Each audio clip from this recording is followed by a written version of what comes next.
bigakubaho utamufite.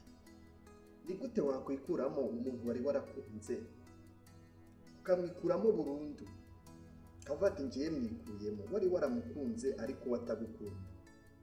Iki kibazo gikunze kugira abantu benshi batandukanye mu bihugu bigiye bitandukanye. Ugasanga umuntu we waramukunze ariko we ntagagukunda, ukavuga ati sema bizaca mu zinzira kugira ngo ngewe basi mbe namwibagirwa. Watekereza kumwibagirwa bikanga. Ibyo ngibyo bibaho cyane ndabizi. Ugasanga urashaka kuba wamwibagirwa ariko bikanga. Ariko muri iyi video nkuzaniye uburyo bugeze muri butanu uburyo wakwibagirwa umuntu wari warakunze watagukunda. Ibi ngibi bikunda kuba abantu benshi bagiye batandukanye. Iyi video rero igufitiye agaciro kandi igufitiye akamaro gakomeye cyane ku buzima bwawe. We muntu wahuye n'iki kibazo, we muntu tugiye kuganira nawe, ugiye kumva izi mvugo zigiye zitandukanye. Hanyuma rero ngiye muri kumwe muri iyi video, amazina yanjye nitwa Claude. Niba uri mushyashya ukabuje uri mushyashya, ndagira ngo mushishikarize gukora subscribe, kuko iyi video icana izajya ibagezaho ibintu bigiye bitandukanye by'imyororokere n'ubuzima n'inuzi n'ubukundo, kugira ngo abantu benshi babarijwe mu rukundo bumve babohotse, bumve babohotse. Rero urumva yuko iyi video cyangwa iyi channel itazajya gucika buri munsi. Kora subscribe kugira ngo tuzajye tubana buri munsi wumva iby'ubuzima, iby'urukundo, kugira ngo nawe ujye ubohoka mu mutima. Ikintu cya mbere ni uko wakwiga kubaho utamufite. Ikintu cya mbere ni ukwiga kubaho utamufite. Baho ubuzima bwawe, iga kubaho utamufite. Wikumva yuko mu gihe utamufite nta buzima. Tuza mu mutima wumve, wige kubaho utamufite. Ikintu cya kabiri, irinde kumuhamagara.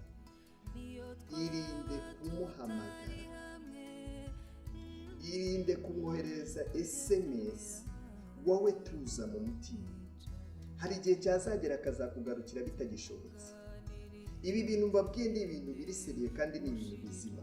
Nuza kuza kubahiriza zino nama bizakugendekera neza. Azaba azakugarukira wowe bitagishoboka yuko umugarukira, hari iyindi level wagezeho. Abantu benshi rero kino kibazo gikunda kubabaho cyane, bagakunda umuntu, niko mu isi bimeze, ugakunda umuntu utagukunda. Ikindi cya gatatu, irinde guhatiriza. Wishyiramo umuhate wawe, wihatiriza. Urukundo ntabwo baruhatiriza. Nubwo abantu benshi ibi bintu bakunda kubibabwira ngo wihatirize urukundo, abantu benshi ntibabyumve, ariko iri jambo muzanye ni ijambo rikomeye cyane. Irinde kuba wahatiriza urukundo. Tuza mu mutima wawe, tuje wumva umeze neza. Ndashaka kuzabazanira indi video ya kabiri, parite ya kabiri. Iyi ni parite ya mbere. Ndashaka kuzabazanira parite ya kabiri y'uburyo wakwitwara mu gihe wakunze umuntu. Ese wabicisha mu zihe nzira mu gihe waba warakunze umuntu, kugira ngo umugereho byihuse, kugira ngo umugereho vuba. Iyi video rero parite ya kabiri ngiye kuzayikuzanira, maze ubundi waba uri umukobwa waba uri umusore, hanyuma umugereho mu buryo bwihuse. Cyangwa hari n'izindi nama nyinshi cyane ufitiye, nyinshi zikomeye cyane kuri iyi channel yitwa Umunezero TV. Ufite ibintu byinshi bigiye bitandukanye ku buzima bwawe. Nje rero muri kumwe, amazina yanjye nitwa Claude. Byashoboka yuko waba utanzi. Hanyuma rero nanagushishikariza gukora subscribe, wowe utarakora subscribe, uri mushyashya. Hanyuma rero wowe usanzwe unkurikirana, ndagukunda cyane, uri uw'ingenzi cyane. Nawe umaze gukora subscribe, uri uw'ingenzi ku buzima bwawe. Hanyuma rero ndagira ngo nkubwire ikindi cya nyuma, ari cyo cya nyuma. Icya nyuma ni ugupfukama ugasenga. Ukinginga Imana, ukabwira Imana ngo Mana, ubundi buzima bushyashya.